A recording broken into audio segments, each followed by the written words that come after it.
Hare Krishna, dear devotees, please welcome to today's Srimad Bhagavatam class. There's also the example of our special Today is Thursday, the second day in the month of October, and today we are having our host, SAHADEVA, who is going to be speaking to us from the Srimad Bhagavatam today. SAHADEVA Prabhu,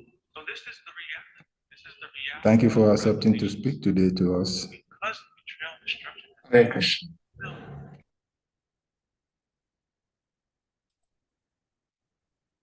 Nama Om Vishnu Padaya, Krishna Krishnaya Bhutale, Srimati Bhakti Tirtha Minitna Mine Namaste, Krishna Padaya Prabhupada Stutatmane, Shri Guru Karana Shakti, Bhakti Tirtha Itna Mine Nama Om Vishnu Padaya, Krishna Krishnaya Bhutale, Srimati Bhakti Vedanta Swaminitna Namaste Saraswati Devi, Guravani Pracharini, Nirvishisha Shinavada Paschad Jatarini. Hare Krishna. Om Namo Bhagavate Vasudevaya. Om Namo Bhagavate Vasudevaya. Om Namo Bhagavate Vasudevaya. Narayanam Namaskrityam Naram Chaiva Narottamam Devim Saraswatim Vyasam Tato Jayamudirayi. Nashta Prayeshu Abhadreshu Nityam Bhagavata Sevaya Bhagavati Uttamashloke Bhakti Bhavati Naishtiki. Hare Krishna. So, we thank you all devotees as always. We are continuing our reading from the Nectarian Srimad Bhagavatam. And today we are discussing 3, 13, 25. Canto 3, chapter 13, text number 25.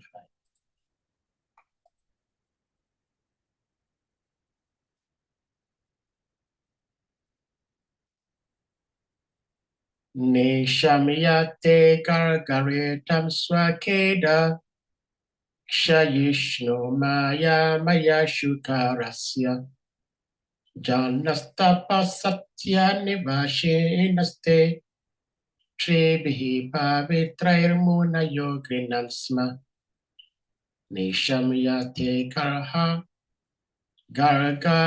swakeda Kshayashnu maya maya shukarasya Janastapa satya nevashinaste Tribihi pave trairmuna yogrinansma Nishamyate gargaritam swakeda Kshayishnu maya maya shukarasya Janastapa satya nevashinaste Trevi pravitrairmuna yogrinansma.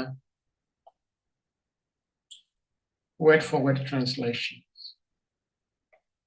Nishamya, just after hearing, those. Gargaritam, the tumultuous sound. Swakida, personal lamentation. Kshayashnu, destroying. Maya, all merciful.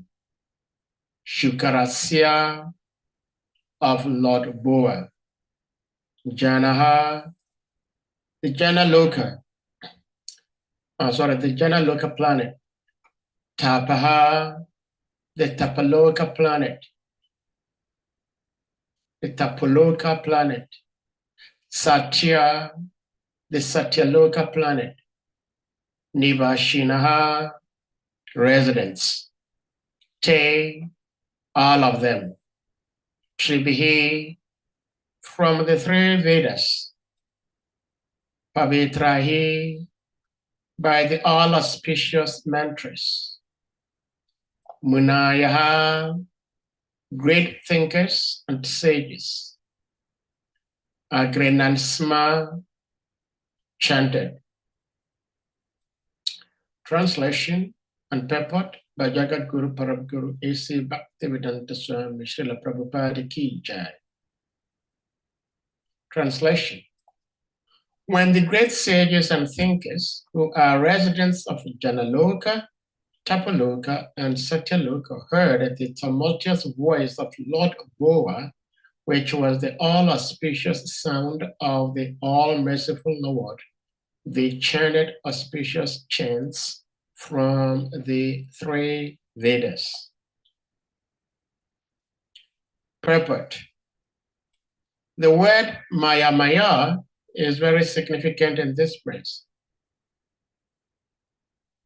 Maya means mercy, specific knowledge, and also illusion.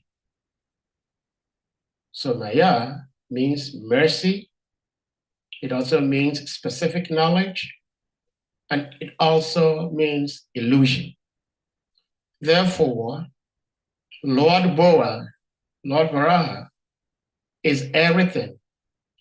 He is merciful, he is all knowledge, and he is illusion also. The sound which he vibrated as the Boa incarnation was answered by the Vedic hymns of the great sages in the planets Janaluk, Tapaluk, and Satyaluk. The highest intellectual and pious living entities live in those planets, and when they heard the extraordinary voice of the Boa, they could understand that the specific sound was vibrated by the Lord and no one else. Therefore, they replied by praying to the Lord with Vedic hymns. The Earth planet was submerged in the mire, but on hearing the sound of the Lord, the inhabitants of the higher planets were all jubilant because they knew that the Lord was there to deliver the earth. Therefore, Brahma and all the sages, such as Bhrigu, Brahma's other sons, and the learned Brahmins were enlivened, and they concertedly joined in praising the Lord with the transcendental vibrations of the Vedic hymns. The most important is the Brihan Naradeya Purana verse, which has Hare Krishna, Krishna Krishna, Hare Hare, Hare Rama, Rama Rama, Hare Hare. Om Ajana Tivrandasya, Jana Shalakaya, Chakshu Anmilitam Yena Tasmai Shri Gurave Namaha, Shri Chaitanya Manobishtam Stapitam Yena Bhutale, Swayam Rupa Kadama, Ayam Dadati Swapadantikam. Vanchakal Pataribhyas Chakripa Sindhubhye Vacha, Patitanam Pavanebhyo Vaishnavibhyo Namo Namaha. Namo Mahabharanyaya Krishna Prema Pridayate Krishnaya Krishna Chaitanya Namne Guvratvishe Namaha. Nama Brahmanya Devyago Brahmana Hitaya Jakataya Krishna Govinda Namo Namaha. Jai Shri Krishna Chaitanya Prabhu Nityananda Shri Advaita Gatadhara Shri Vasadi Gaura Bhaktavrinda. Hare Krishna Krishna Krishna Hare Hare Hare Rama Rama Rama Hare Hare. Hare Krishna, dear devotees. So, it is interesting to understand the definition of Maya. It's interesting. To those of us who do not understand Sanskrit, all we know about Maya is illusion. But here, I'm not sure whether because of the way it is used twice, Maya, but Srila Prabhupada explains in the purport that the word Maya is very significant in the sense that Maya means illusion, as we all know. It also means knowledge, and it also means mercy. It's interesting. And Srila Prabhupada explains that the demigods use the word Maya, Maya, because the Supreme Lord, Lord Krishna, now appearing as boa-like. I realize that most of the time, we commit lots of offenses unknowingly when we describe the incarnations of the Lord. When the Lord appeared as Krishna on earth some 5,500 years ago in Vrindavan, India, people describe Krishna as Krishna in his human form. Sometimes the scriptures also explain it like that. But we should be mindful and careful in the sense that God is not human like we human beings are. He is human-like. He is like a human. So when the Supreme Lord appeared as fish, he appeared like fish, but he wasn't fish. Matsya was not like somebody finding tilapia in the lake or somebody finding a dolphin in the ocean. No, he looked like fish, but he wasn't fish. So in the same way, we know boas are very dirty creatures. So when the Lord, if he said to have appeared as a boa, does that mean that the Lord was dirty? No. In fact, just yesterday, in the purport of yesterday's text, I think that was text 24, Srila Prabhupada explained in the purport that Lord Varaha assumed the form of a being that looked like a boa. Looked like.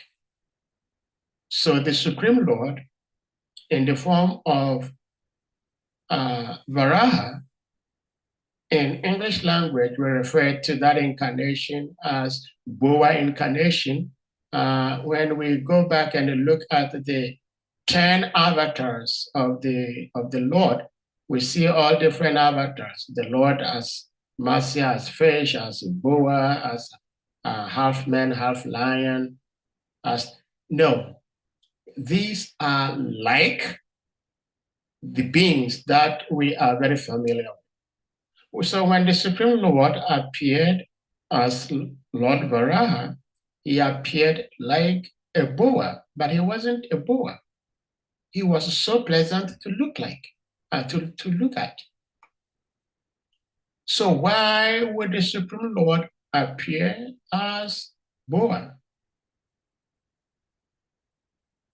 He appeared like boa so that he will be able to use that particular form and the qualities and the characteristics of boa to perform what he has descended to do.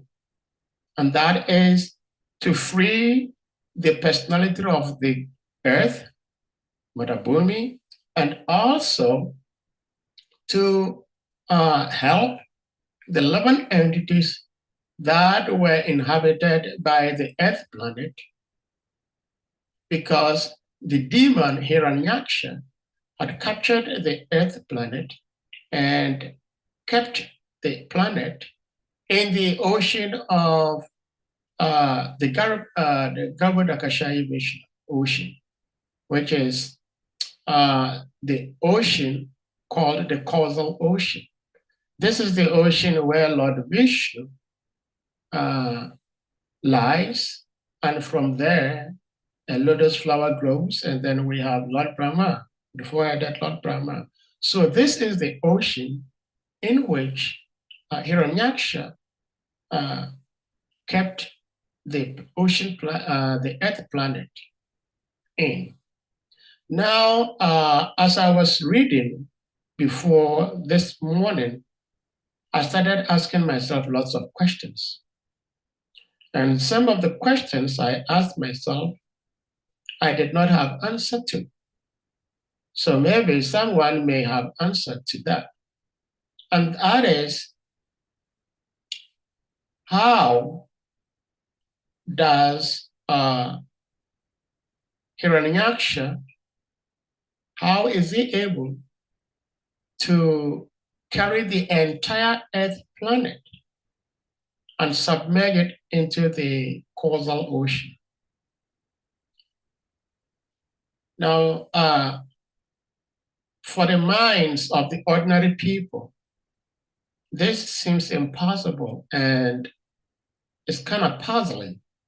And that is why lots of people would think that all these stories from the Puranas, from these Hindu scriptures, they are all myth, they're mythological.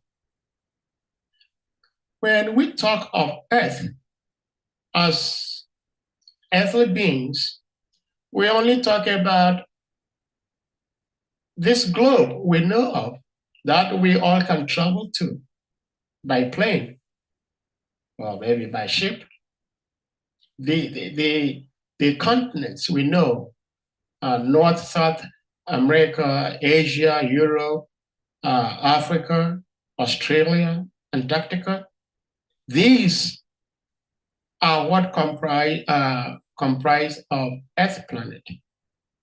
As we, human beings on this Earth planet, know of. But when the Vedic scriptures talk of Earth, it is not limited to this Earth planet alone. In the Bhumandala, there are clusters of planets that are gathered together, given a particular name. So according to the Bhumandala, there are clusters of planets that are called Earth. And this Earth planet we're living on is one of them. In fact, there are like about either 8 or 10 of them making up the Earth planet. So in the scriptural sense, the Earth planet may be understood to be like the continents of one world, which our Earth planet is just one continent. And there are like 10 of such, making a whole one world, which is the world of the humans that are earthy. So I started asking myself, when Hiranyaksha hit the Earth planet in the causal ocean, is the scriptures referring to this particular Earth planet we know of, or it comprises of all the other remaining 9 earthly planets? That I didn't have an answer to. But I was also speculating, thinking that it probably might have been just this Earth planet, because Hiranyaksha was performing his pastimes on this particular Earth planet, which of course does not limit his activities only to this particular disk we're living in here as Earth planet, but it could extend to other planets that are also referred to as earthly. So we see that Srila Prabhupada will give description of the pastimes in the scriptures to his disciples and ask them to make a drawing to illustrate what the scriptures are talking about. And I do remember that Sri Prabhupada asked the disciples to draw this earth called the Bhumi, resting on the tusk of Sri Varahadev. So my speculation was that probably it was just this earth planet. And this, whether it is just this earth planet or the entire cluster of earthly planets together, this goes to tell and to show us how difficult it is living in this material world. There was a time when a devotee spoke on this platform, of course, spoke very beautifully. And he was asking me, Sahadeva, are you rich or poor? And I was thinking, I said, I'm poor. And he said, well, if you think, and in reality, understand that Krishna is your supreme father, then how can you be poor? Your father is the richest being in all the worlds. So how then can you say you poor? So here is the problem. My father is the richest, yet I've become rascal, I've become vagabond, so I do not have access to my father's riches. And so we see, even those who are most wonderful, outstanding devotees of the Lord, when they are in this material world, they also have to go through the sufferings in this material world. Because when this demon Hiranyaksha hit the Earth planet in the causal ocean, he stopped the existence of all beings in this planet. They all had to rest in that causal ocean. Of course, we know the living entity never dies. So there is no peace haven in this material world. Mother Bhumi herself was in such a very difficult situation. That is part of the reason why Lord Krishna had to come some 5,500 years ago, because she was perturbed by the sins of the earthly beings, committing so much sin on the earth planet, and the weight she could not bear. She was actually sinking. Because when one commits lots of sins, when one commits lots of crimes, it kind of weighs you down up to the point that you are no more yourself. You are no more yourself. And so when Mother Bhumi was also, together with all the loving entities on her planet, kept in the causal ocean, they were all suffering. Mother Bhumi herself was suffering, the loving entities, they were all suffering. And before the Lord came in, the demigods, it's interesting how the text and Srila Prabhupada helping us in the purport help us understand.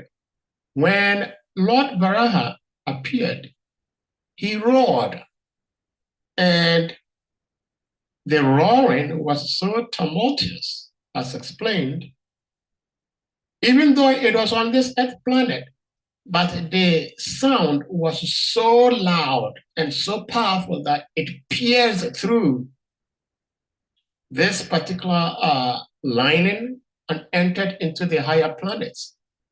So the higher planets that is inhabited by beings that have higher superior intelligence and intellectuals could understand that this sound is coming from none other than our Supreme Lord, Lord Vishnu. And so as soon as they heard the sound and were able to tell that this is the sound coming from the Supreme Lord, then they started telling each other, hey, the Supreme Lord has descended, and this sound is coming from him. He is performing pastimes. And so Sri Prabhupada so beautifully used the word concertedly. So all the other demigods, Sri Prabhupada talks about great Brahmins, great sons of Lord Brahma, inhabiting the different planets. They all heard this sound, and together they all came together, and they started glorifying the Supreme Lord with praiseworthy hymns in the scriptures. And the Supreme Lord also heard his devotees chanting the hymns of the Vedas to glorify the Supreme Lord. And the Supreme Lord, when he heard that, he roared again as a response to replicate the great sage's prayers unto him. This shows how the Supreme Lord reciprocates. As devotees, when we try to please the Lord also tries to please us much more than we could try to please him. I was saying this the other time, as much as our children want to be successful in life, we as parents want them to be successful in life much, much more than they themselves could anticipate. So as much as the demigods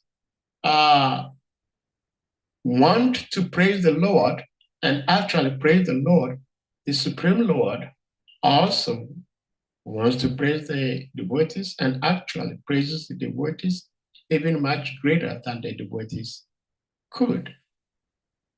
So the Supreme Lord assumed this form that looked like a boa to protect Mother Bhumi and also the Earth planet. Why? Because there was suffering, there was problem going on. The demigods approached the Lord and begged him for his intervention because they themselves tried, but they couldn't. You see, I've shared this experience before. I was quite a very young boy. I was like maybe 10 years old. And there was one elderly man. He was a medical doctor at the time. And lots of people were very respectful of him. Of course, he was a doctor, but they were respectful and also a bit careful dealing with him because lots of people believed that he was associated with some occultic society. Of course, this is Africa, so you understand. As Africans, there is a whole lot of superstitious beliefs and ignorant beliefs in the sense that someone may be doing something positive, something good, something spiritual, but because people do not understand and it's not the same as what they are used to, they give you all sorts of bad labels.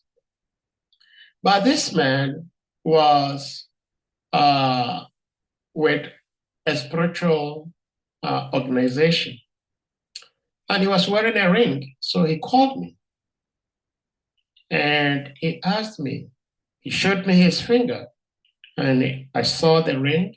So he asked me, what is the meaning of this ring? I said, I don't know. This ring was all white and there was a black stone on top of the ring. I said, I don't know. And then he asked me, what colors do you see? I said, I see white. Of course, as I was growing up, I understood it's not white, it's silver. So it was silver and black. So he says, what is the meaning? I said, I don't know. I know it's white and black. And then he explained to me. And till today, I ask myself, why would he take the time to talk to me the way he did, because I was very little. I was like 10 years old. I didn't know anything. Even today, I still don't know anything, so you can just imagine. But he said, the world is like white, which is the silver. The world is like that.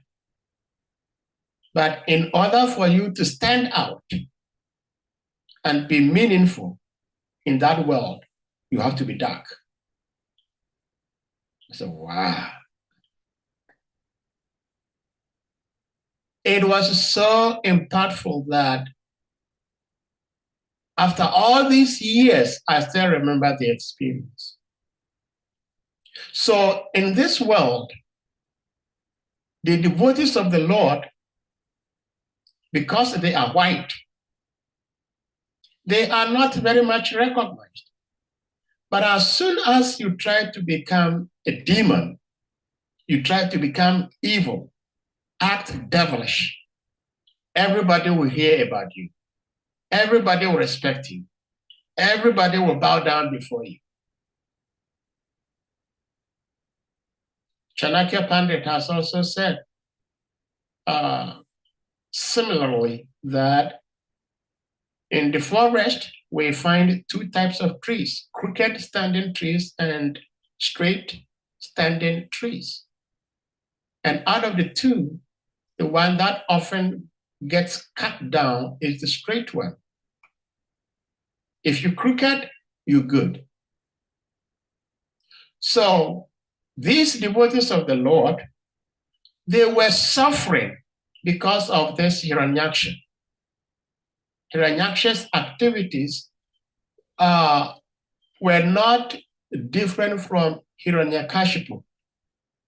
Hiranyakashipu is Jai, and Hiranyaksha is Vijay. We know Jai Vijay, doorkeepers of the Vaikuntha planet. They committed offense against Lord Brahma's toddlers, the four Kumaras.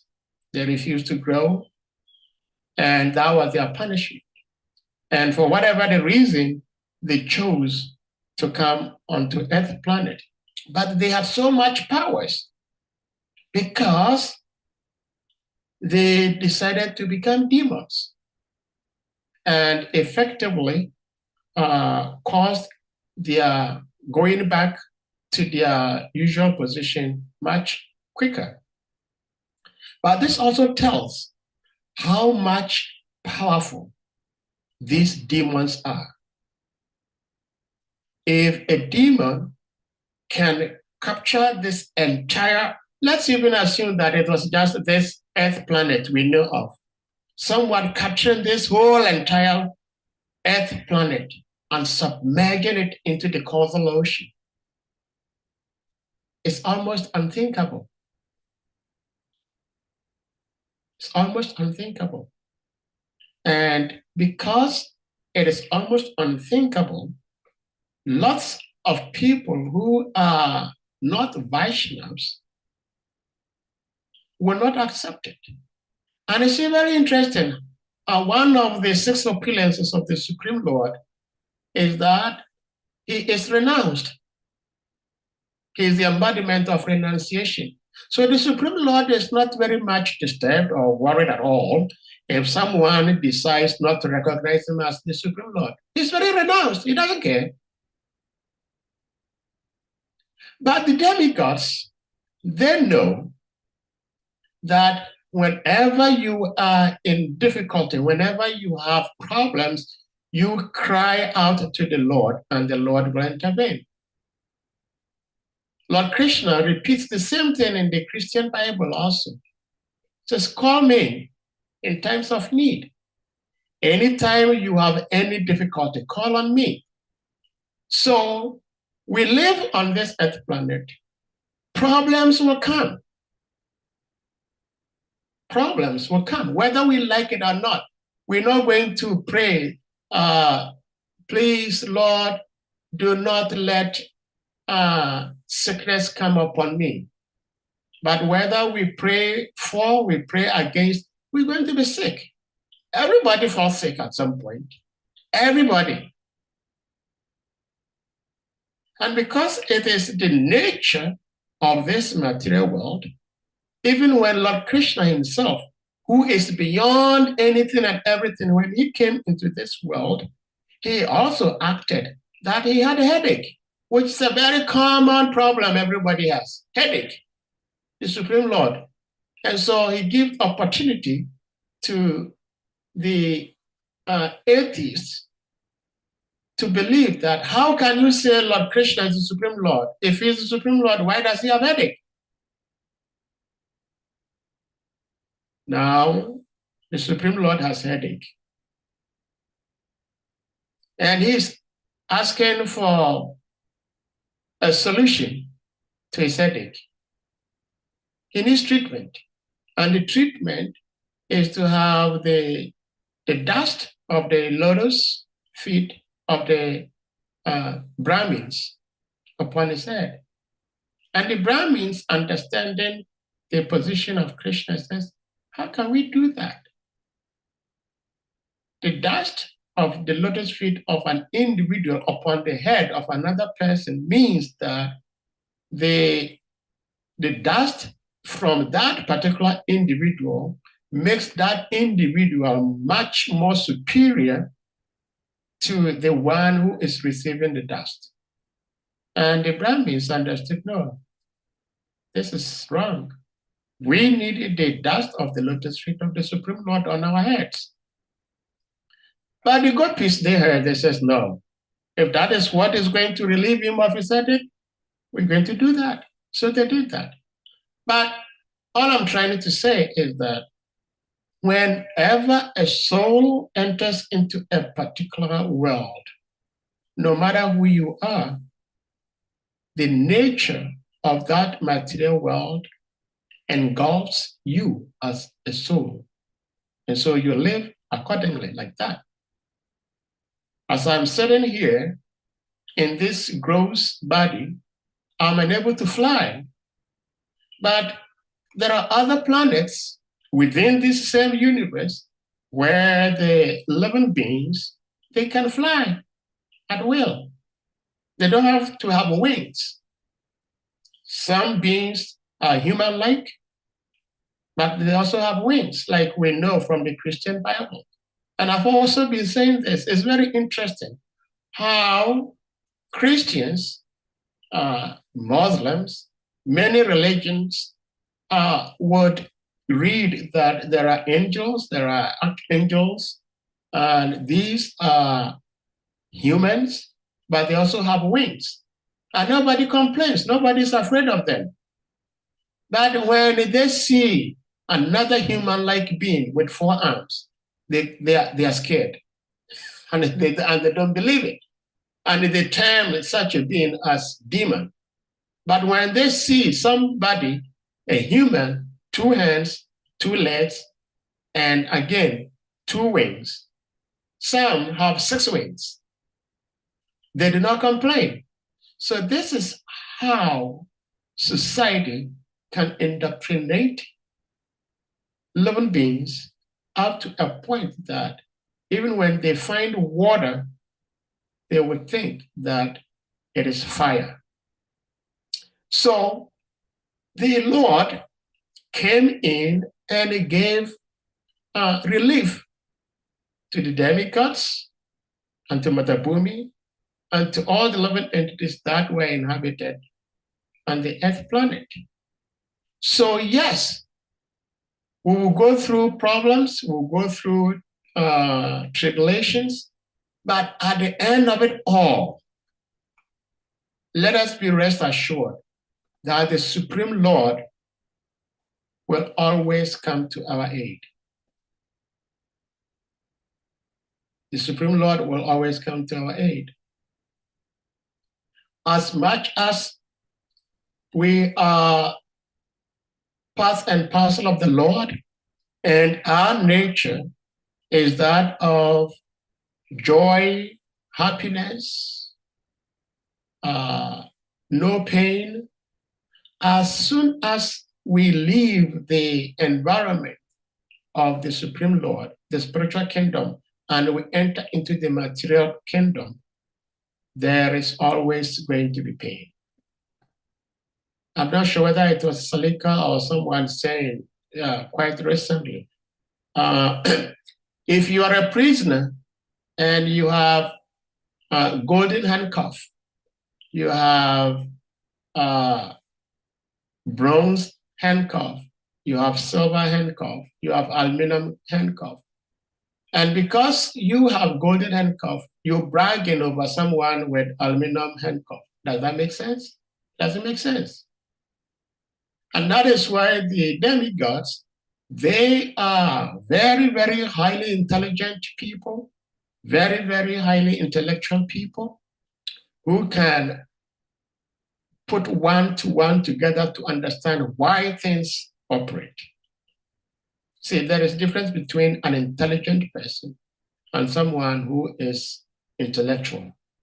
Intellectuals want to figure out how things work.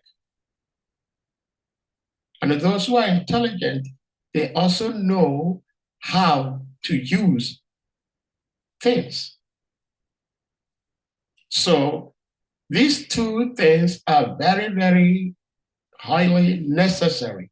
And it is so common with all the beings in the higher planets, Tapaloka, Janaloka, and Satyaloka. So when these great personalities saw others, other living entities suffering on the earth planet, they felt pity for them. So this is the nature of a devotee. Anytime a devotee finds other people suffering, it is their duty to find ways and means to relieve them of their problems. Therefore, if someone calls himself a devotee of the Lord or a worshiper of God and just wants to cause problems for people or cause problems for nature, then that person is not a godly person. It's not a devotee of God. And so there are so many beings who are dressed as devotees. They sing, they pray, they fast.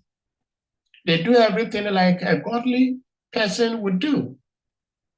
But behind those bottleneck shows are the intention to cause pain to others. So one of the qualities of a demonic person is that he causes pain to others. So we all should ask ourselves if we are devotees or we are demons when we're causing pain to others.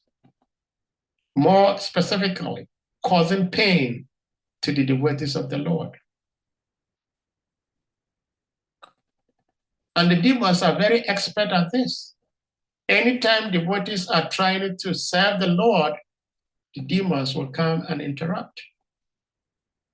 We've read from so many scriptures how oftentimes these sages are offering puja to the Supreme Lord, and these demons will come and then pass over and pee or throw some dirty blood to contaminate the sacrifice. Because they do not want to see anybody do anything positive, especially doing something to serve the Lord. So almost every single time one attempts to serve the Lord, you are unknowingly or knowingly exposing yourself to demons. You're exposing yourself to evil people. And because nobody wants to be exposed to the demons or to the evil-minded people, and when you try to serve God, these are the people you're going to be attracting, does that mean that one should not serve the Lord? No. One should serve the Lord knowing this particular pastime of Lord Varaha, that even though the Earth planet, the 11 entities on the Earth planet were all put into so much difficulty, tribulations, but eventually the Supreme Lord came and relieved them. It is very, very, very rare to have the touch of the Supreme Lord. Very, very rare. And so we understand this causal ocean in which the Supreme Lord lies. The Supreme Lord lying in this causal ocean, which is sweat from his own body, is what we have on this earth planet as Ganga, River Ganges. So Ganga is actually coming from the higher worlds, and it travels all the way from the higher planets to get it to Earth planet.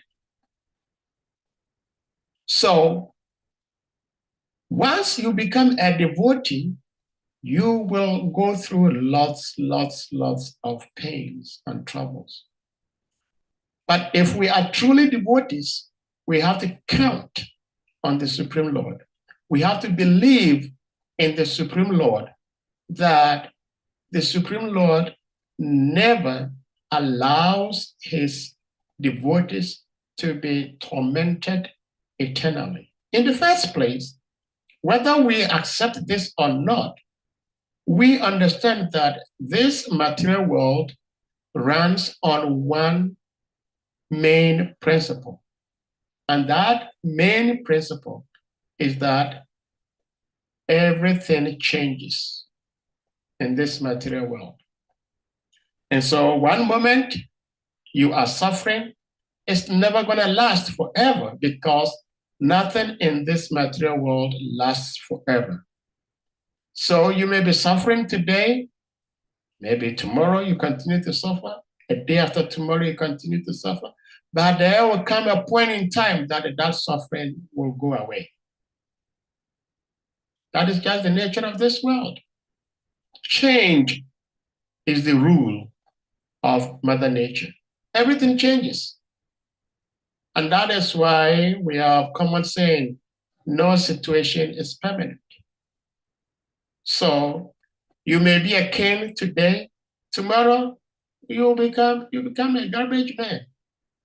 You are a garbage man today, tomorrow you become the president of your country. There was one country, I don't remember the name, the president used to be a cobbler. And he helped himself and he became the president of the country. And tomorrow, by Sri Guru Krishna's grace, we're going to be discussing about Mother Ladini, who left her body in West Africa. There was a president there, but with all the joys and the fantasies that come with being the president of a country, what happened to him? He suffered. He was killed like a chicken. So no situation in this material world is permanent. Permanence is only found in the spiritual world, in Vaikuntha. Nowhere else in the material world you're going to find permanence. It doesn't happen. It's not the nature of the material world. So the nature of this material world is miseries. And so as long as you are in this material world, we never want miseries. But whether we want, whether we like, we're going to experience miseries at some point.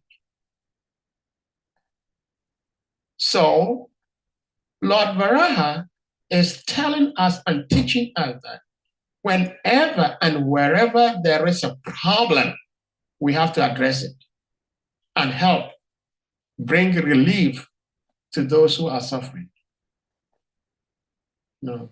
This is the Supreme Lord we are serving, And he is telling us, the Supreme Lord, not just telling us, showing us by his own example how he comes to the aid of his devotees and help them out.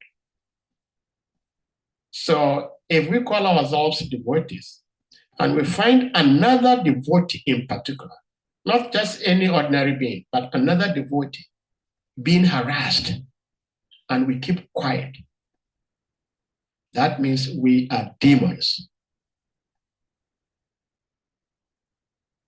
If we cannot do anything at all, we have to pray. We have to pray to the Lord for a divine intervention. But seeing a devotee being harassed, being tortured, and moving our eyes, looking the other way, it's not the characteristics of a devotee. It's the characteristics of a demon. So one wonderful devotee was called Acharya. He's called Acharya, I should say. No, oftentimes devotees will talk about Varnashram, and this person wants to say, I'm a Brahmana, this person, this, I'm that. Nobody wants to be addressed as a Shudra, right? If Salika came to me and then he says, Sahadev, you are a Shudra, I'll be offended. What do you mean? What do you mean I am a Shudra? But if Salika came to me and says, oh, Sahadev, you are such a wonderful Brahmana, then I'm excited. If he came to me and he says, you're such a wonderful Shudra, you do your work beautifully, you clean the gutters very nicely. Still, even though he said you do your work nicely, but because it's associated with being a Shudra, I get offended. If he connects me to Brahmin, I'm excited. But we go to the Bhagavad Gita and we understand the characteristics of all these Varanas and ashrams. And nobody should have to tell me whether I'm a Brahmana or I'm a Shudra. The characteristics are there in the Bhagavad Gita. A Brahmin is neat, both externally and internally. You ask yourself in your heart, how much negativities you have in your heart. And then you answer yourself whether you are a Brahmin or you are a Shudra. So nobody should come to tell us whether we are devotees or non-devotees. We all should ask ourselves, how often and how deeply do we become impatient when we see another devotee being tortured or put through suffering, especially if it's senseless suffering? How do we feel? And if we don't have any feeling, then we should consult the scriptures, and we will understand that we are not devotees at all. We are demons. But our purpose is not to become demons. Our purpose is to become devotees of the Lord. We should also remember, this will be my last statement in this regard. We should remember what made the Lord appear incarnate as Varaha to relieve the earth, planet, and its inhabitants. It was because the great sages and the great Brahmins prayed to the Lord. And what prayer did they pray?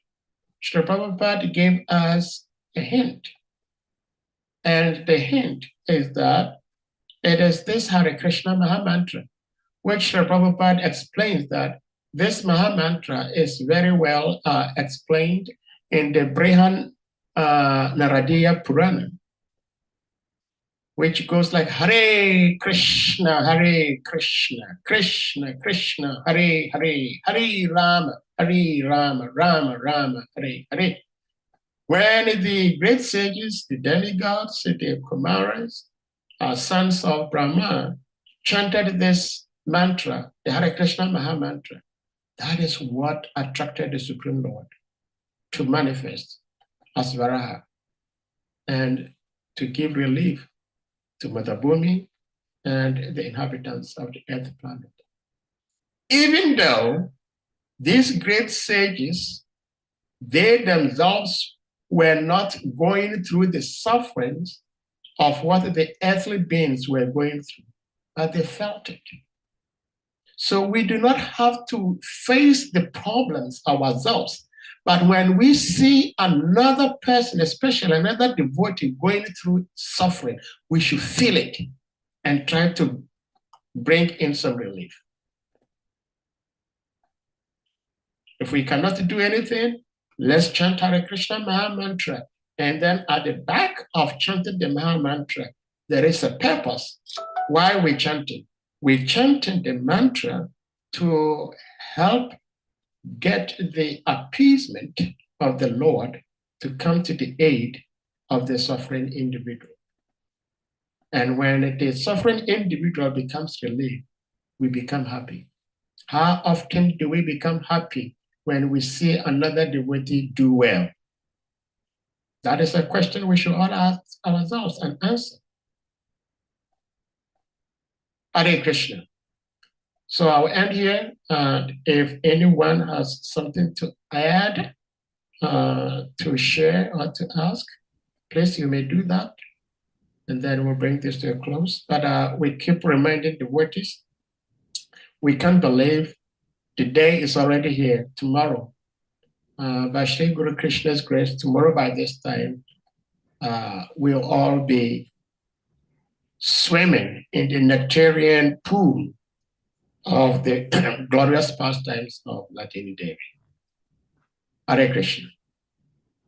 Hare Krishna. Thank you very much, Sima Sahadev, for the beautiful sharing of realization on the test. You succeeded in creating more questions in our minds than answers. When you started the lecture, I was open to hear more answers to some of the seemingly difficult points Prabhupada raised in the purport. But it appears your narrations simply increases the questions. I don't know, maybe this is the same for others, but that is what I became at the end of your discussion. But that was a beautiful discourse. And you touched on several points. You went into the etymology of names, words, the nature of the Supreme, and how he decides to manifest himself, the way the devotees see him. You went further to go into talking about application of the verse into our individual lives, and how one should see such narrations. So this is beautiful. Thank you so much for the rendition. So dear devotees, if anyone has questions or comments, I do definitely have several of them. I just hope we'll be able to cover them all in this section. So if anyone has a question, please kindly indicate by using the hand emoji or directly raise your hand, and I will give you the opportunity to ask a question for clarification. Since no one is yet up, I would want to start my questioning to you, Sadi Prabhu. Prabhupada started the purport of the test with discussing with a triple meaning of one word. And that puts me into one of the dilemmas I was having since morning. I was listening to Prabhupada's lecture this morning, and Prabhupada was defining the word yoga. Even though it wasn't the first time I was hearing that definition from Prabhupada, but it became a deep thought in my mind that our words sometimes could be a whole source of life research. So Papa was defining yoga, and he said, yoga simply means plus. every other thing is minus. And I was wondering, every other thing is minus, yoga is plus. So Krishna is plus, yoga is plus. And I kept on thinking about that throughout the day. Then we came to this class, and Prabhupada came with another one again, Maya. And like you rightly said, Maya generally would mean to us illusion. And that is the general definition. So as you started speaking, I started reflecting on some of the experiences I've had with the word Maya. Sometimes Maya, in some cycle, is described to be Lakshmi Devi. Even within the Vedic family, sometimes the word Maya, when it is mentioned, someone immediately thinks about Lakshmi Devi because it refers to Lakshmi. And when you look at the contemporary world, not only in the Vedic tradition, we see that in various traditions, maybe in Egyptian, Arabic tradition, the word Maya simply means beauty, water, sorry. And maybe in the European side, like in New Zealand, some other European countries, you have the etymology of the word name called courage, beauty, and all of that. So my question is that,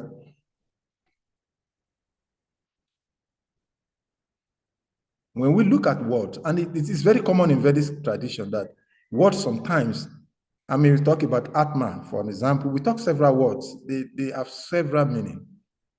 So, and Acharyas also, when they use words like Prabhupada is doing here, is telling us it's mercy, and he went further to say, in the end, Lavara is everything. And that is the most interesting part of it all. So how do we find the original meaning of everything? That is my question.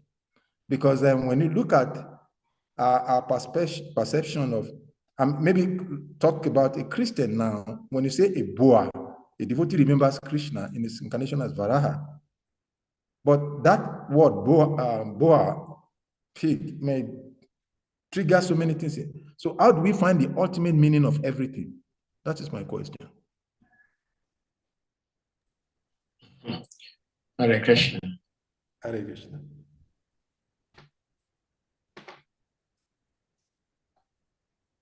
When we have legal issues,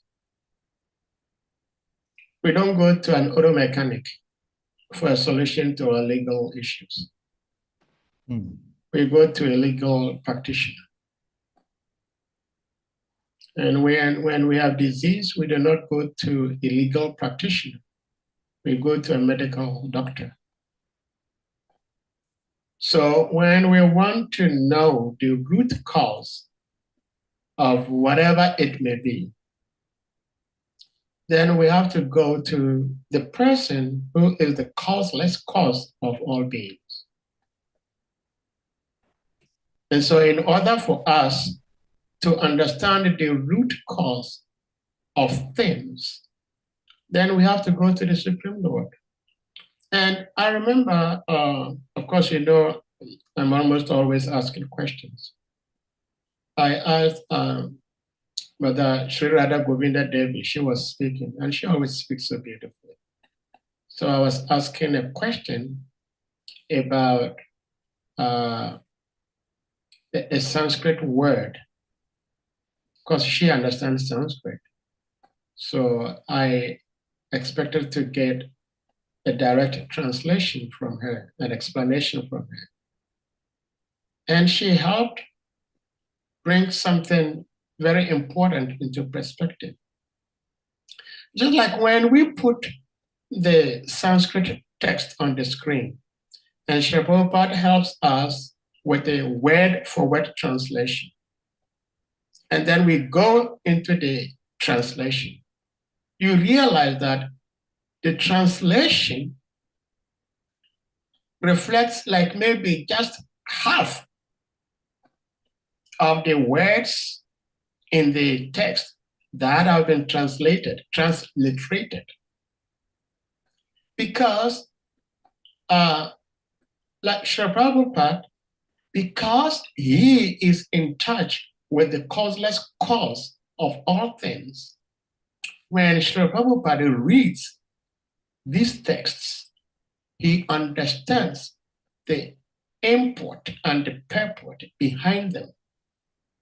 So we realize that the translation oftentimes do not reflect the transliterations of the words,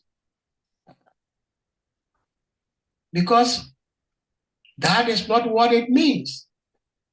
And that is the beauty, as I have heard and beginning to learn, the beauty of Sanskrit language is that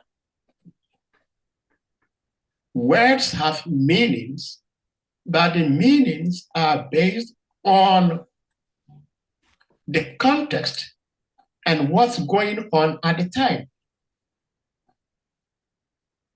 And that is why those who are very ritualistic do not get anywhere, because if you pronounce a word differently, slightly, just by the way of the tone, it gives you a different results. It gives you a different meaning. And so Srila Prabhupada will give us translation to a text. And if you look, let's try this. Let's try this to help us understand what I'm trying to say. Let's try today's text. Today's text, word for word translation. Nishamiya, just after hearing, we have all these. Tumultuous. Shayishnu, destroy. So the translation says, when the great sages and thinkers,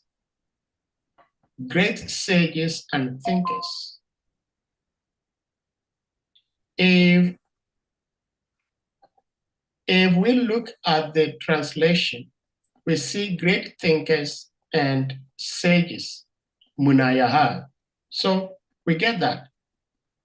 When the great sages and thinkers, who are residents of Jana Loka, Tapaloka, Satyaloka, which was all the auspicious. Now let's find where is auspicious. Pavitrahi. And then we find they chanted. We see chanted here. Agrenansma. Now, for some reason, I was doing this. I did this before the class. If you click on this, you will see other places where the Agrenansmaha appears. Well, let's do this. Sorry. They chanted auspicious chants from the three Vedas. Let's do this first. Tribihi from the three Vedas. Now, like as we were saying, Maya Maya. Where is Maya Maya? Maya Maya. Maya Maya. All merciful. It takes someone who understands what's going on here to translate Maya Maya as all merciful. Even though the Srila Prabhupada explains in the purport that the word Maya Maya is very significant in this verse. Maya means mercy. So mercy, mercy, or mercy, not mercy, also means specific knowledge and illusion. And Srila Prabhupada is helping us understand that in this particular context, this Maya, Maya means all the three, because the Supreme Lord represents all the three. And when we look critically into the pastime, we will find where the Supreme Lord showed his mercy, where the Supreme Lord showed his specific knowledge and where the Supreme Lord showed his illusion. So his mercy is relieving the earthly beings and Mother Bhumi herself from this captivity of Hiranyaksha. Specific knowledge is to give the demigods, the great sages, the sons of Lord Brahma, the knowledge to chant the appropriate mantras to attract the Supreme Lord.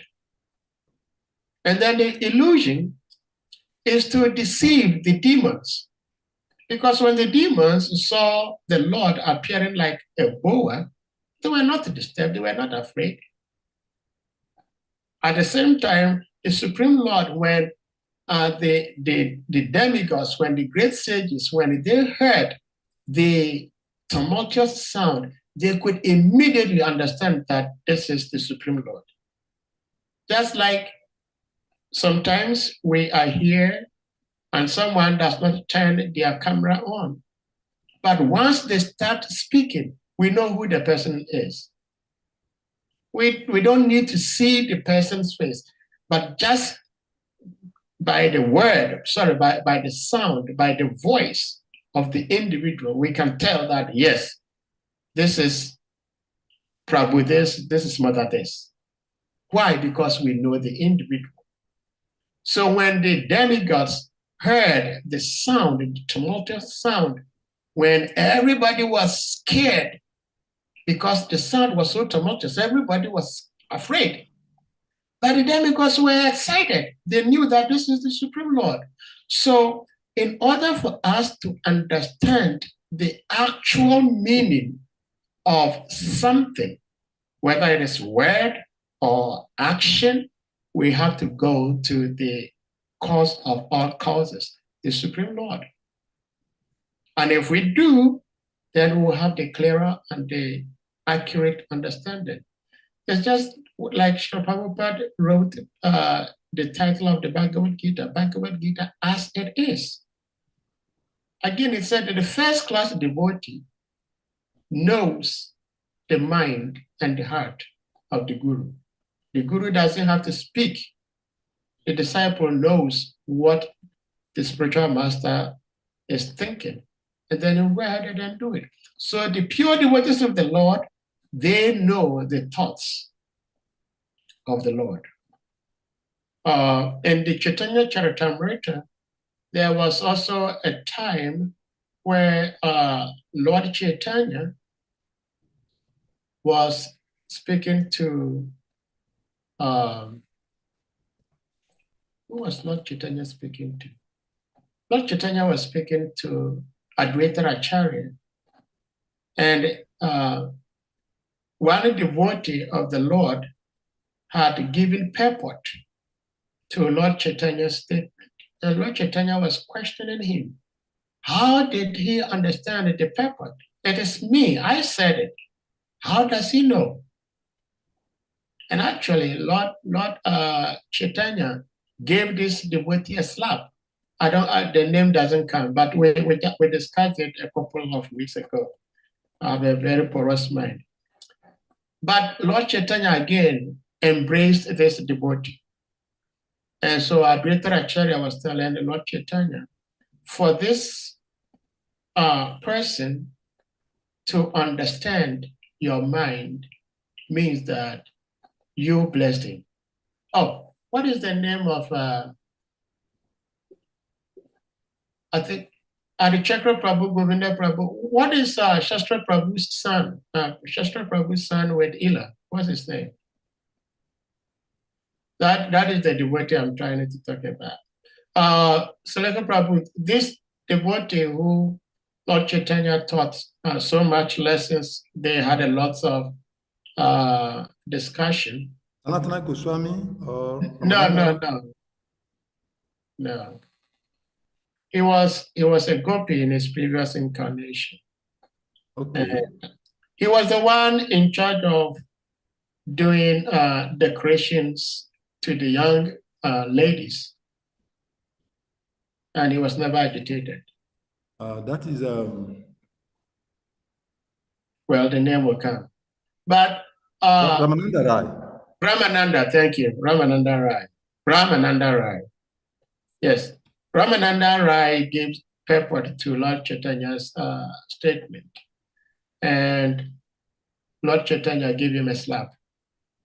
People will be asking, why would the Supreme Lord give a slap? But that slap was a slap out of love. And Advaita Acharya told Lord Chaitanya that for this person to have given the right purport to your statement means that you blessed him.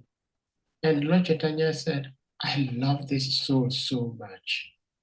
I love him. He can do whatever to me, I can do whatever to him.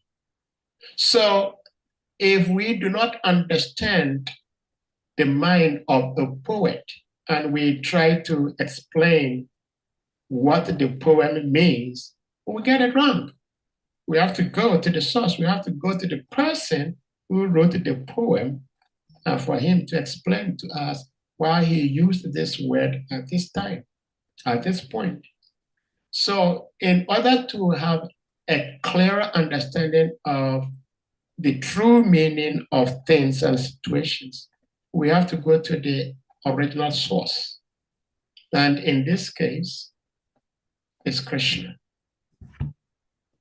So if we do that, then we'll get the right answer. Otherwise, we'll be speculating and speculating. Sometimes we get something right, oftentimes we don't get it right. So that's my little understanding. If you have something to add, if anybody else has something to add, please, you may do so. Thank you very much, Masari Prabhu. I would want us to try to end this a little sooner. I have a few more things to do for tomorrow's program. So let's see if any devotee has something else to ask or to share, then. Okay, Prabhuji, thank you for the answer to the question. There are no hands up, and maybe that indicates that devotees are satisfied with the presentation.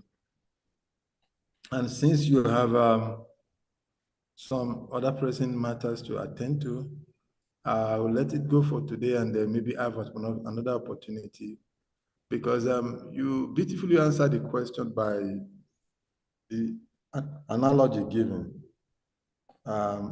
in expressing the point that to understand any particular subject matter, one has to go to the author or professional in that regard. And that was a beautiful analogy. But further questions, maybe we'll let it slide for today.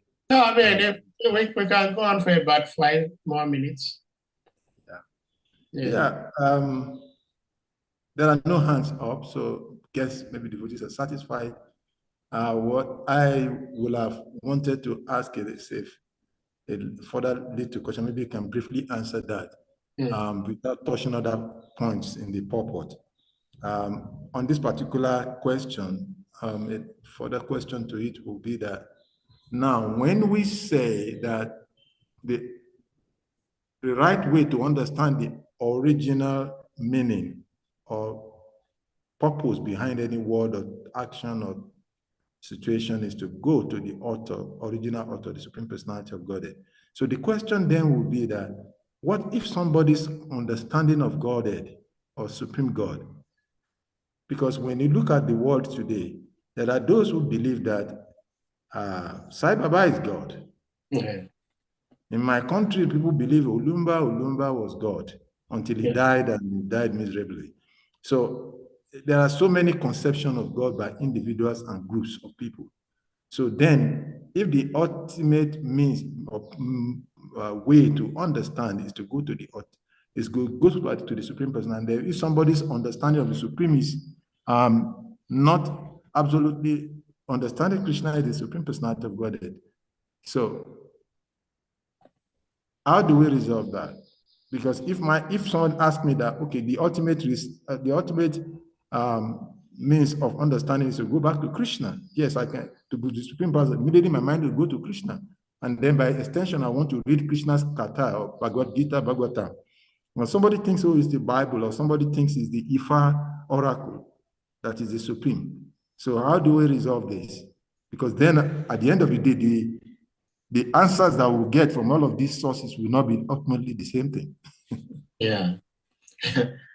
Well, thank you for the beautiful question. I remember I used to do public relations, right, when I was in Ghana. So Guride was going to come to Ghana, and I was trying to arrange for programs for him. So I went, and I was already friends with the host of one popular TV program. So I went to him with lists of possible topics. And one of such topics was, who is God? So he looked at the question, he looked at me and said, Sahadeva, what do you think of me? Do you think we're going to discuss this? No, we're not going to discuss who is God. If anything at all, we're going to discuss what is God. So I'm saying this first time just to reflect on your question. In order for someone to accept Krishna is God, Olumba is God, Sai Baba is God, we first of all have to understand what is God.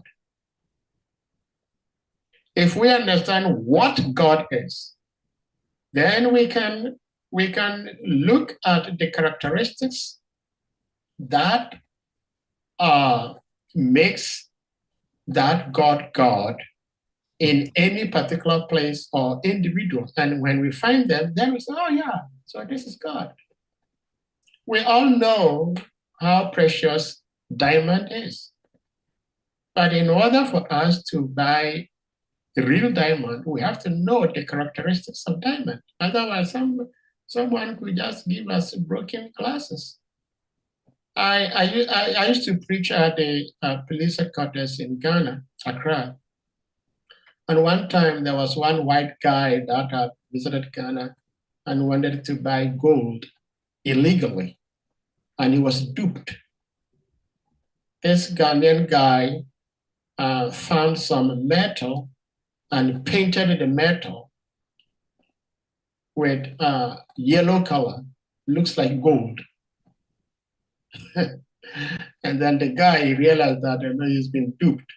He paid big money. And I saw it. It was a big lump, very heavy. So he reported a case to the police. And one of the police officers was with me. He said, Haribo, look at this guy. Instead of him going into the right source to buy gold, he went to these back people who sell things illegally, and they duped him. Now he's come to us for assistance. What can we do? You should have gone to the right source in the first place. So one should be intelligent enough to understand what God is. And when one understands what God is, then you see a particular individual, then you can tell whether this is God. Like Prabhupada always asks, some people say, show me God. Do you know God? If I show you God, can you tell, yes, this is God? So what is your basis for asking me, show me God? So first of all, like this TV host was saying, let us discuss what is God. So there are characteristics of God. The easiest and the simplest way to understand what is God is the opulences of God, the 6 opulences. God is the embodiment of beauty, is the embodiment of knowledge, is the embodiment of renunciation. Like I was saying, if someone says there is no God, God is renounced. He doesn't care. If there is no God, you do whatever you want to do. If life is just a combination of chemicals and you do not even know where the chemicals came from, but you bragging it's just combination of chemicals, go ahead. He is the embodiment of strength. And so when Krishna appeared, he demonstrated all these opulences in full. In full. So that alone makes us understand that this is God. Now, whoever anybody is worshiping or recognizing as God, let us put that being to test. In science, that is called a litmus test. Let's do the litmus test to see if he qualifies, if he passes. The first test is let him speak all languages.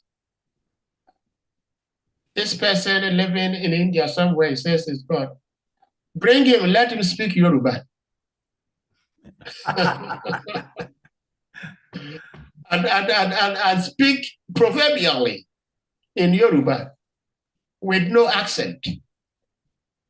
Then let him speak Twi, speaking proverbially, no accent. Let him speak Chinese. Let him speak all languages. Let's see if he's God. He is the creator of all languages. So let him speak it. He cannot. He cannot. You are the strongest of the strongest. Let him display. So they cannot. And if they cannot, then it means they're not God. So first of all, before somebody even tries to know who is God, whose God is the supreme, let us first ask, what is God? Let's consider the characteristics of God. And once we have been able to establish the characteristics of God, then we test this particular individual. We say Krishna is God because he is causeless. If your God has a source, he's not God. Because somebody made him, somebody created him. And if you do not know who created him, if you do not know that he himself says he has no source, so there are so many tests to make to identify whether this person is God or not. I've been saying this, the lines in my palm, in the palm of my hand, the lines in the sole of my feet, I cannot design them. In the scriptures, they are designed. When you see those signs, those symbols in the palm of any individual, in the sole of the feet of any individual, then you know that person is God. They're all there in the scriptures. And you look at the palm of Krishna, you look at the sole of the feet of Krishna, and you see all those markings. So you know, oh yeah, this is Krishna, this is God. So it's very interesting. I don't know if that helps. Thank you very much. It's interesting, and this is Bhagavatam, so it is not too surprising that the more you want to shun a particular topic, then more and more question arises, and that could give us an imagination of how Maharaj Parikshit was sitting down, fasting for 7 days, 7 nights. He didn't get tired. He didn't get tired. So yes. There are more to it, but then Amsadita Prabhu's hand is up. So Amsadita Prabhu, please ask a question so that I'm so running out of juice here. So, Hare Krishna, Your Grace, please kindly accept my total obeisances. All glory to Guru Deva, and all glory to the wonderful Assam devotees. Thank you for the wonderful class. I'm out of town, so my network, I don't know if you are hearing me very well. Yeah, we can hear you. Okay. Thank you. Your Grace, my question is that why is it that the demigods, the smaller gods, they are, when somebody offend them, their cases are instant or more faster? But we commit a lot of offenses to Krishna, but he don't curse us. But the demigods and the smaller gods, their cases, they just curse, their cases are instant or their cases are more effective. And it is said that as a devotee, if somebody offend you or something, your reaction will create a more karma for you. But these gods, they are also in the material world and they are also subjected to karma. So why is it that they are, because if you offend them and they curse you, they are also causing more karmas. But always when you offend them, they just curse you instantly. Why is it like that? Hare Krishna. Hare Krishna. Beautiful question.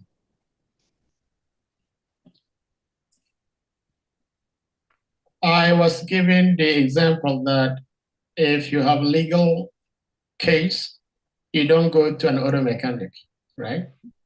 Yes. So the demigods, in the first place, your question demonstrates the difference between God, the Supreme Lord, and all other beings.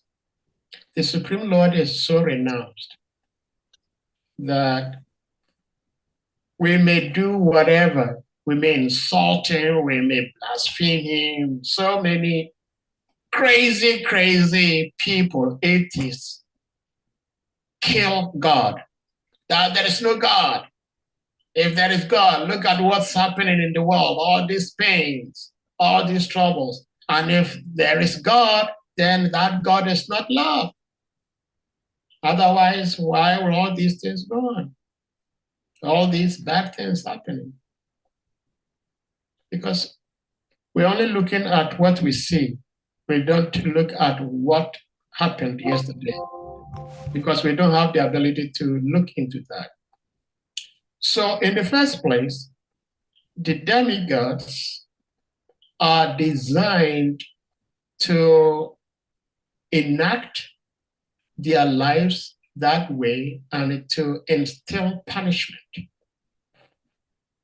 It's like when there is a hurricane, it's as a result of a particular demigod. When there is hurricane, when there is tornado, when there is tsunami, so many people lose their lives. So do we say that the particular demigod who did that is going to be punished? No, it's not going to be punished. He is deputed to make such things happen in life. So when we hear the demigods or we see the demigods curse this person or that person, oftentimes it is just how things happen in their world. That is not how things happen in our world, but in their world, that is how things happen. They follow discipline.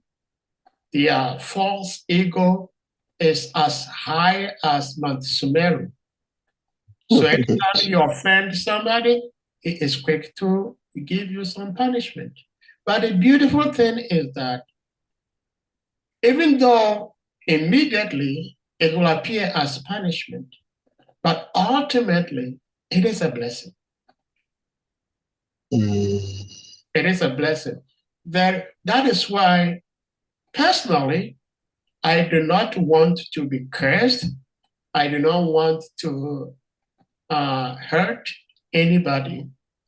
But I'm not so much afraid to be cursed by a devotee.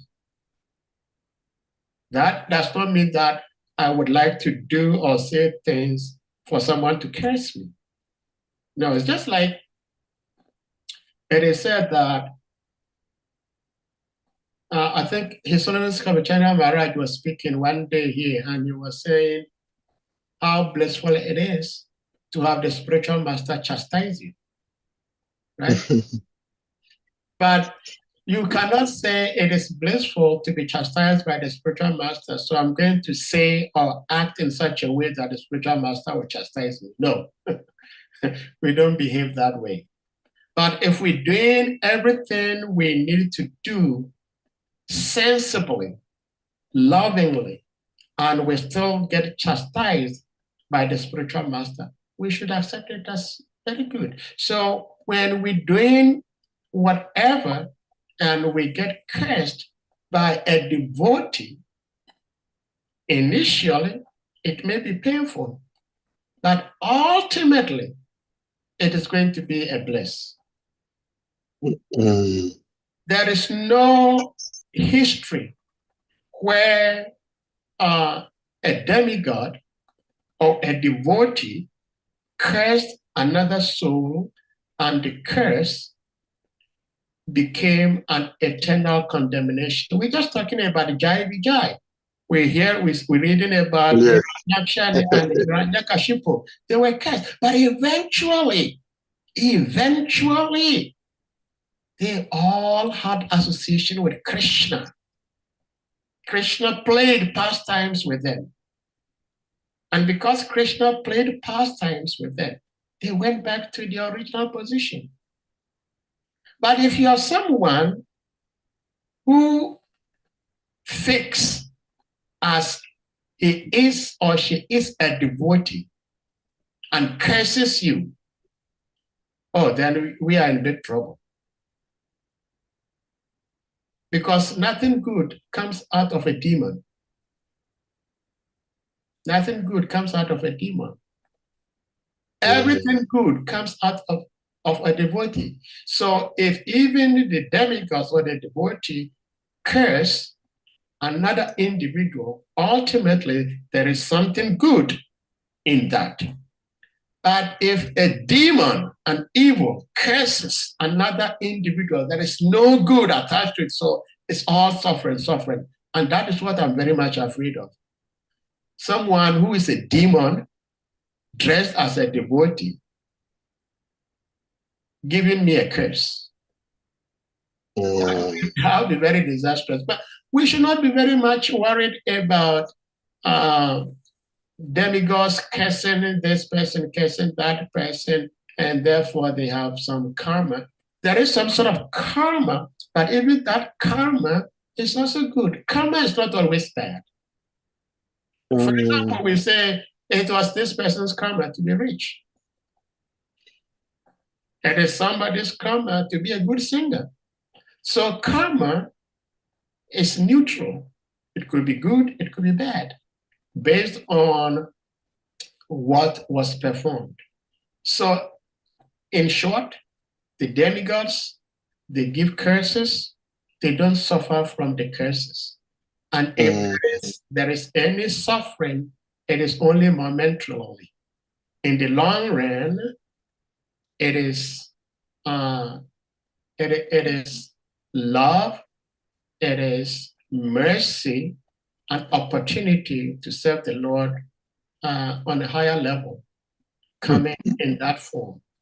And that is why those who are true devotees, they do not care about curses of the Lord and his devotees. There was one devotee who was trying to enter, I don't remember the name also. He was trying to enter into Lord Chaitanya's association. And Lord Chaitanya did not give him any entrance. And some devotees were trying to plead on his behalf.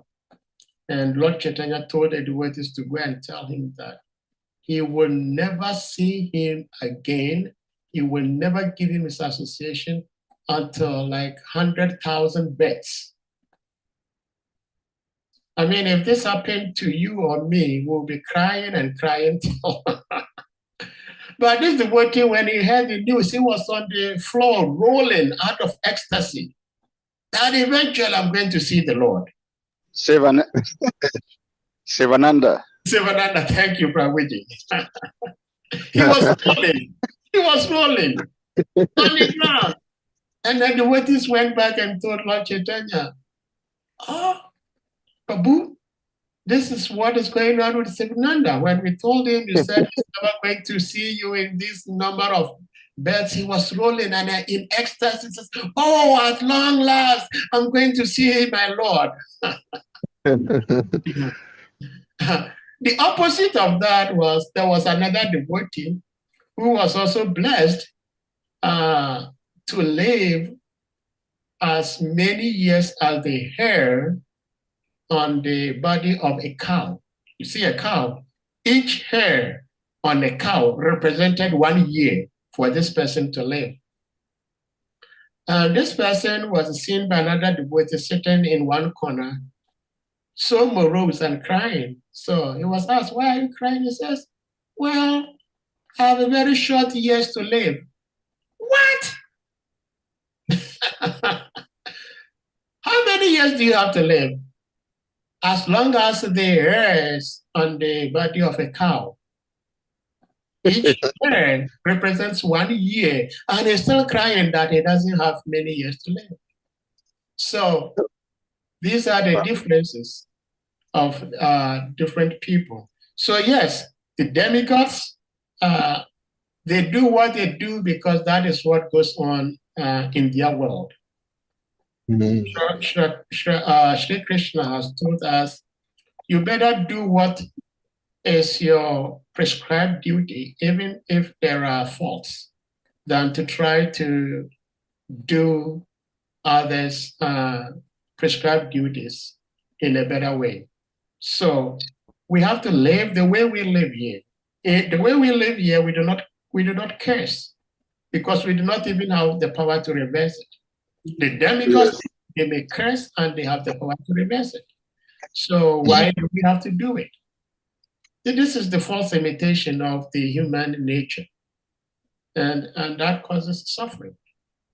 Well, thank you so much. Thank you so much. Beautiful question. Govinda, Prabhu, thank you so much for helping with Sivananda. Sivananda Sena. Beautiful pastime. I know your time is up. Otherwise, I have a couple of questions. Maybe just one. Yeah, I'll make it very, very brief. I don't want to prolong it. Okay. First, I would like to know why Krishna is so fond of playing flute instead of other instruments. I'm asking this because I understand Krishna has 3 different types of flutes. Yeah. He has one that is 18 inches. He has one that is 9 inches and 6 inches. And they all have a different number of holes. Mm-hmm. And so Krishna plays these flutes. And also the second question is, at what time does Krishna plays which of these flutes? And why is so much fond of flute instead of other instruments? Well, you're in trouble, Sahadev. Well, I'm not in trouble. I'm in super trouble. But I'll try to tactfully say to Govinda Prabhu that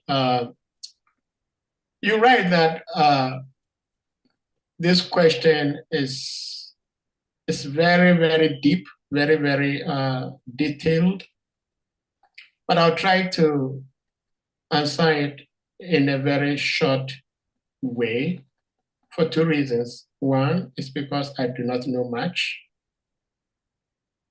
I've read very extensively. Some devotees have written very extensively about Lord Krishna's flute, the 3 types, 6, 9, 18 holes with different sounds.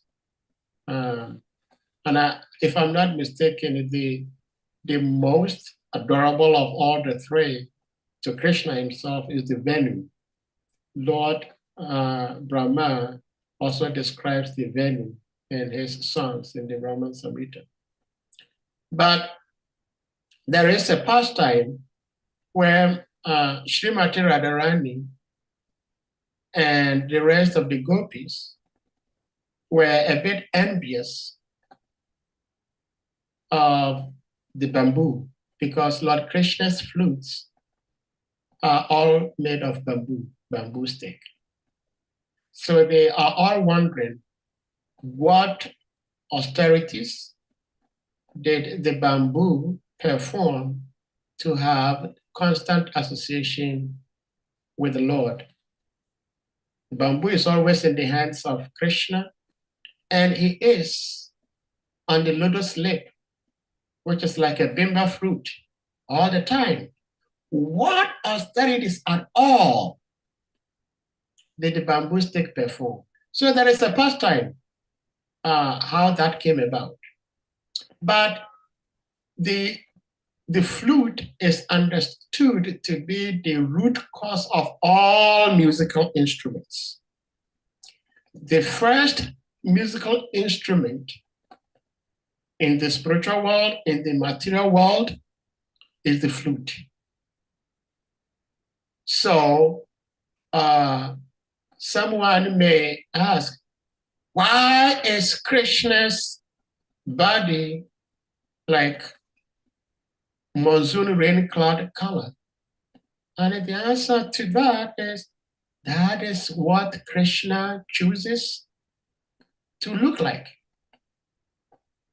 And so why there are so many musical instruments like the veena, and Krishna does not choose to play the veena, but he plays the flute? One simple answer is that is the musical instrument he loves to play. So he plays the flute. But like I was saying, I do not know much because I've read, it's quite extensive. I still have the book. There is a whole book that describes the flute of Lord Krishna. And it's quite voluminous. It's about 300 pages, just talking about flute.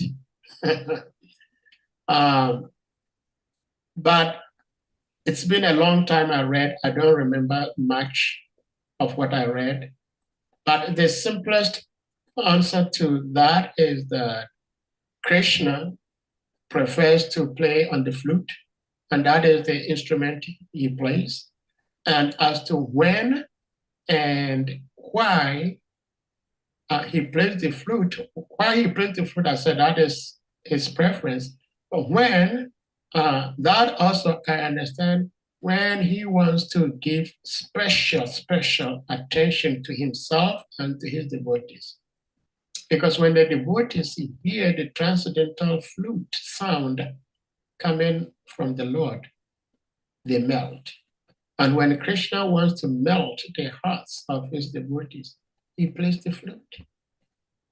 But again, I would like to end on that, and maybe at another appropriate time, we can go much more deeper into that particular topic. It is a good takeaway home exercise for me to go back and reread about the flute of the Lord, Supreme Lord Krishna. Govinda Prabhu, I don't know if that gives... Yeah. Great. Thank you for the answer. No, don't say thank you for the answer because you know the answer. you bad boy. I don't know. I don't know. Thank you very much, Prabhu. Thank you. Haridam Prabhu, he says, I don't know and I don't want to know. Then, thank you, sir. Yeah, thank you so much. Please help with maybe 2 minutes answer to this one. We understand that the merit of the bhakti is that we develop the qualities the divine qualities. And actually, the qualities of all the demigods, the devas. That is what I have been told, and I know all these years.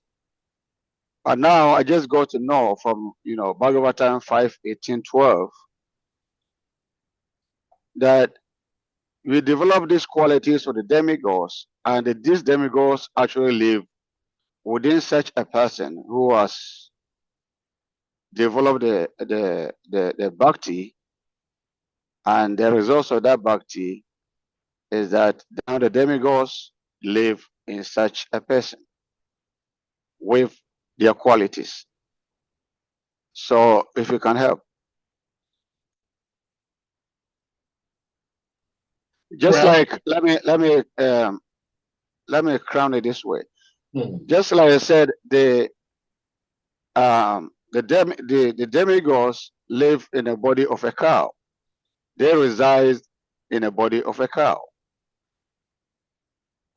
But when one develops or one engages in bhakti, this person becomes purified and develop the quality of demigods. All the demigods, their divine qualities are invested into such a practitioner of bhakti. And I got to know from Bhagavatam 5:18-12 that the demigods reside within such a person. So it's the first time I'm hearing this, and I would like to know. What do you say about that? Yeah, thank you for the question, of course. Thank you so much. My understanding is that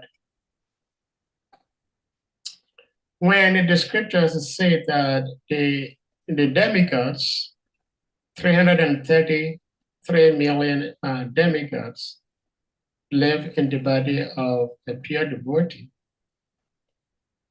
does not literally mean that all the 33 demigods are living in him, but their qualities are manifested in that particular individual.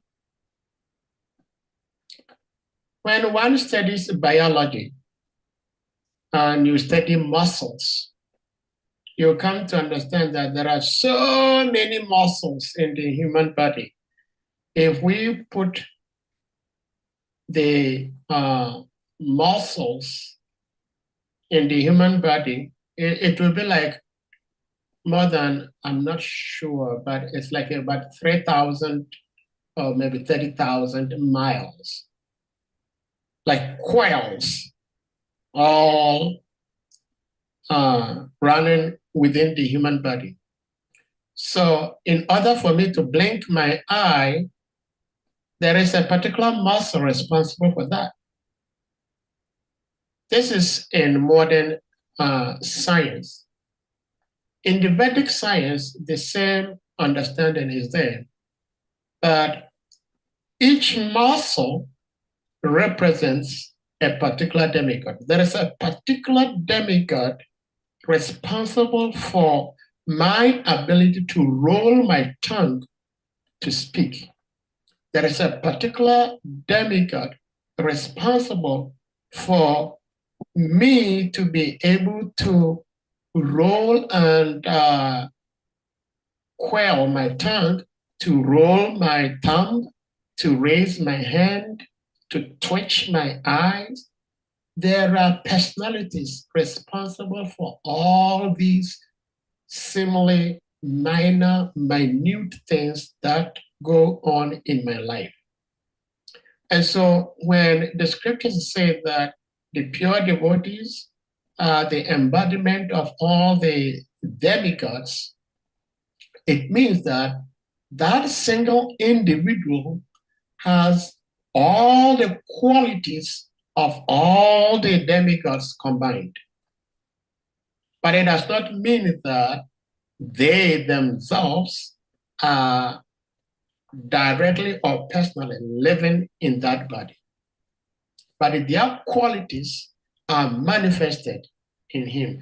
Can you give me the quotation again? Let's read that. You said 5:18, 12? Is that what you said? Yeah. 1 second. Yes. 5:18. 5:18:12. Okay. Ya Shasti Bhakti Bhagavati Akinchana Savai Gunai Tatra Samsate Sura All right. Barao Abhaktasha Kuto Mahadguna Manorak Bina Shakti Babatu Bahi. All the demigods, Yes. the demigods and their divine qualities enter into the body of one who has developed pure bhakti for the Lord. Exactly. All the demigods, yes, and their divine qualities enter into the body of one who has developed pure bhakti for the Lord. Yes. So here it did not say the qualities, the divine qualities, but it said all the demigods with their divine qualities. Yeah. So, yes, let's read the whole thing. All the demigods and their exalted qualities, such as their divine qualities. Okay. Here it says exalted, divine, exalted. They are similar. Such as religion, knowledge, renunciation, become manifest in the body of one who has developed unalloyed devotion for the supreme personality of Godhead, Vasudeva. On the other hand, a person devoid of devotional service and engaged in material activities has no good qualities, even if he is adept at the practice of mystic yoga or the honest endeavor of maintaining his family and relatives. He must be driven by his own mental speculations and must engage in the service of the Lord's external energy. How can there be any good qualities in such a man? So what this text is talking about is more of qualities, not the entire beings living in the body literally, but when I know your father and I see you and you look like your father, sometimes I say, I see your father in you. Right? It's a common thing we oftentimes say. Or like somebody's character resembles his father. So you see him, says, oh, you remind me so much of your father. Or even not your father, but somebody you knew and you admired. You see somebody demonstrating such qualities of that particular individual. You say, oh, I see this person in you. You remind me so much of this person. So that is my understanding, that the demigods are in that person. And it goes further to explain that the qualities, and it gives examples of qualities, religiosity, forgiveness. These things all become manifest in someone who has become an unalloyed, unblended, unmixed devotional service practitioner. And so when you see this person and you know the qualities of, let's say, Surya, he says, this person reminds me so much of Suryadev. But that wouldn't mean that Surya has left his planet and is now encaged in the body of this individual. But his qualities make manifest in that particular person. Of course, the demigods are endowed with powers to expand themselves. We see in lots of Krishna's pastimes, the particular demigod, demigoddess, will be living in their own planets and still partake in Lord Krishna's pastime. So it is possible that a particular demigod or demigoddess will take shelter in a particular body for a certain time to enact certain pastime, but after a while they leave, but the qualities remain with that particular devotee of the Lord. That is my understanding to 5:18:12, which is a very beautiful verse, that those who are non-devotees, they are bereft of any of such qualities. And because the qualities of an individual is synonymous to that particular individual, when someone practices the life of the demigod, we can say that this particular this demigod lives in the body of this person. That is my understanding. Shri Govinda Prabhu. Hare Krishna. Hare Krishna. I think this may be the final straw that broke the back of Sahadeva Das.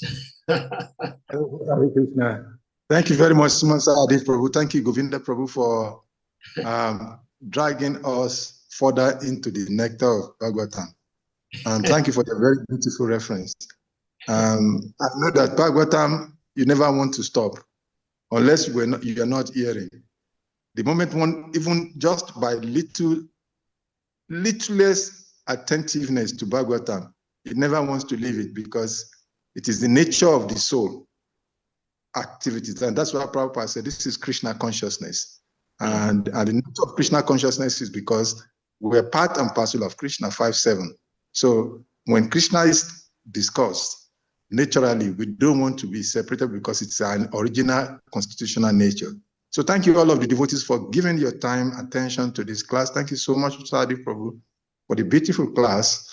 It's been a wonderful sharing and learning, hearing from you. And we pray that Guru Krishna will continue to enrich you in your service to Guru and Krishna. So on this note, I will request all of the devotees to help me join in appreciating our reverse speaker for today, is Grace Simon Sahadeva Prabhu, by loudly chanting the Hare Krishna Maha Mantra and then the pranam to a wonderful Vaishnava. Hare Krishna, Hare Krishna, Krishna Krishna, Hare Hare, Hare Rama, Hare Rama, Rama Rama, Hare Hare.